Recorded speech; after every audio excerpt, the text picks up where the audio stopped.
Hey, it's Nate here again, and welcome to video 9 of the Blues Guitar Quick Start series. So far for your lead guitar, your lead blues guitar, we've been talking about the blues scale, where the root notes are, how to start choosing your notes in the blues scale to play over the chords in the 12-bar blues progression. Now, in this lesson, we're going to focus a bit more on feeling and style. We're going to talk about phrasing, bending, vibrato, and sliding. These elements can really add a new level of self-expression and emotion to your guitar playing. So what we're going to do is talk about each one in turn, and I'm going to show you how you can apply them to your blues solos to make them better. The first thing I want to talk to you about is phrasing. And when I talk about phrasing, I almost always think about two things. I think about blues singers, and I think about call and answer themes.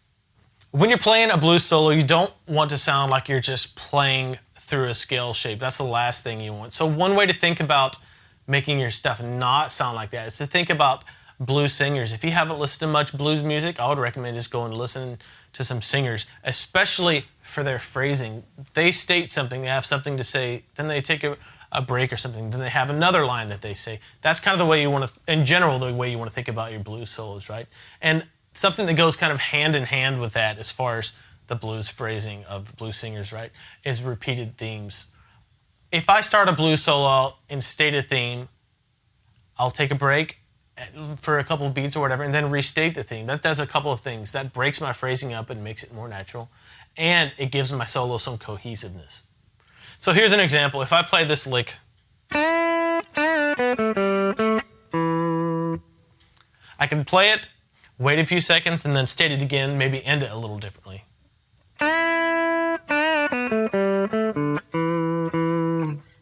So think about those two things next time you pull up a jam track to practice your blues leads.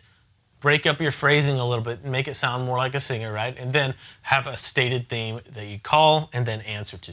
Now let's talk about bending a little bit as far as a self-expressive tool in the blues.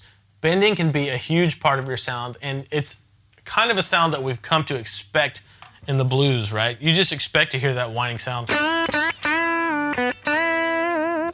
And bending in the blues could be half-step bends, whole-step bends, or even further.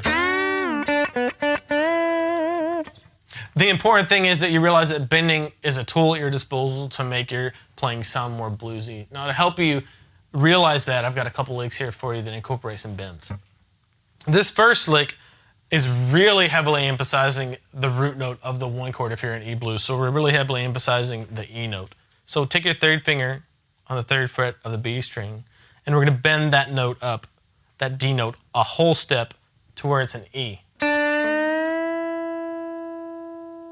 And then we're going to play an open E. And then we're going to come back here and play the second fret of the D string.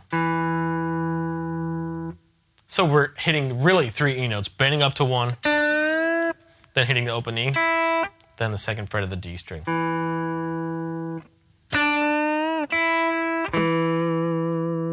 1 and 2 and 3 and 4 and. And one tip I want to give you for that lick is when you're bending a whole step especially, or a whole step or greater, you want to use as many fingers to come help out with the bend as possible.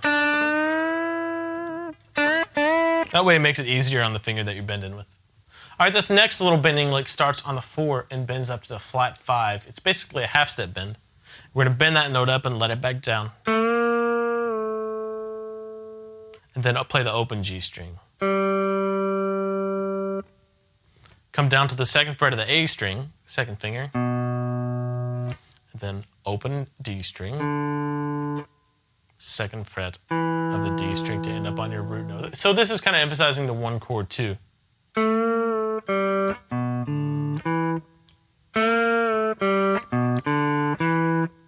The tip I want to give you for this bending lick is just to double check your bend. So if you're bending up a half step here, double check that half step bend against the actual fretted note that's 1 fret higher. It's always good to double check your bends. The next element that I want to talk to you about is vibrato. Vibrato is a very self-expressive tool that you can use to really kind of give your solos their own unique sound. At its most basic level, vibrato is just bending a note up and letting it back down over and over again. So And there are two different elements that you can use to kind of customize your vibrato to convey whatever emotion or feeling you're trying to get out through your blues solos. The first one is the speed of your vibrato. It can be slow or it can be fast. It just depends on what you want to convey at that particular time. So work on slow and fast vibrato. That way when you need either of them, they'll be right there for you to grab. The second element of vibrato that I want to talk to you about is the width of your vibrato. You can have really shallow vibrato, to where it's barely noticeable, or you can have really wide vibrato, to where it's really noticeable. Experiment with both of them, see what you can come up with, and try to develop your own unique voice with your vibrato. Again, I like to think about singers. They have a really distinct way of using vibrato that we guitar players can kind of pull from. Sliding is another stylistic little element that can really add some unique flavor to your playing. And by sliding, all I mean is starting on one note and sliding up to another note, or starting on one note and sliding down to another note. And depending on which note you choose to start on and which note you choose to slide up to, it can have some pretty drastic effects. It can give some really bluesy or jazzy sounds to your playing. So to help you understand this, I'm going to show you two blues licks that achieve a very specific sound. One is sliding up to the flat 5, and the other one is sliding up from the flatted third to the regular third. I'll show you what I mean. This first lick starts on the 4th of the blues scale and slides up to the flat 5. And sliding up to the flat 5 or down to it, either way, can be really bluesy sounding, so remember that. Let me show you the lick now.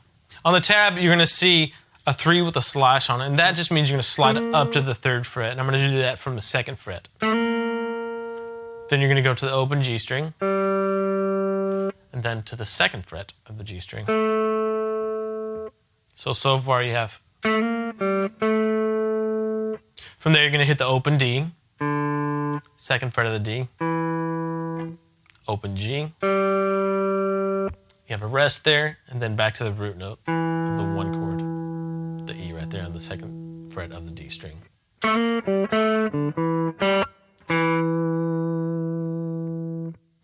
So practice that lick, and then just practice sliding up and down to the flat 5 note. And it's going to sound really bluesy for you.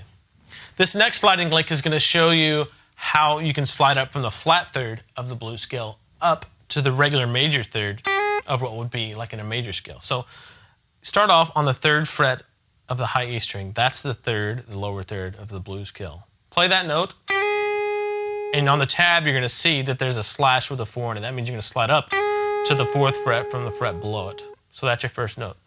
Sliding up from the flat 3rd to the regular 3rd. And this can give you a really jazzy sound just in general. After that slide, play the open high E string and then the 3rd fret of the E string. Again, back to the open E string, down to the open B string, 3rd fret of the B string, open E string. And then you're going to go to the root note of the scale, the 2nd fret of the D string right there, that E note. 1, 2, 3, 4.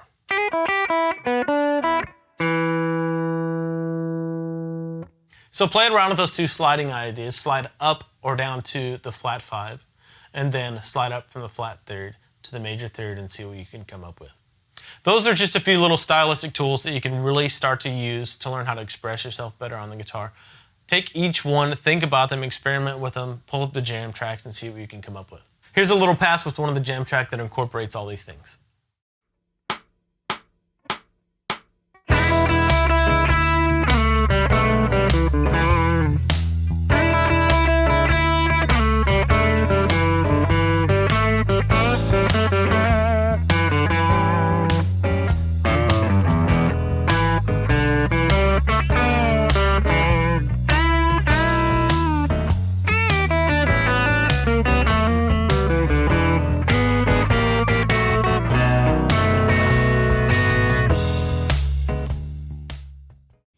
Spend part of your daily practice with these little self-expressive tools and see what kind of unique things you can start to come up with.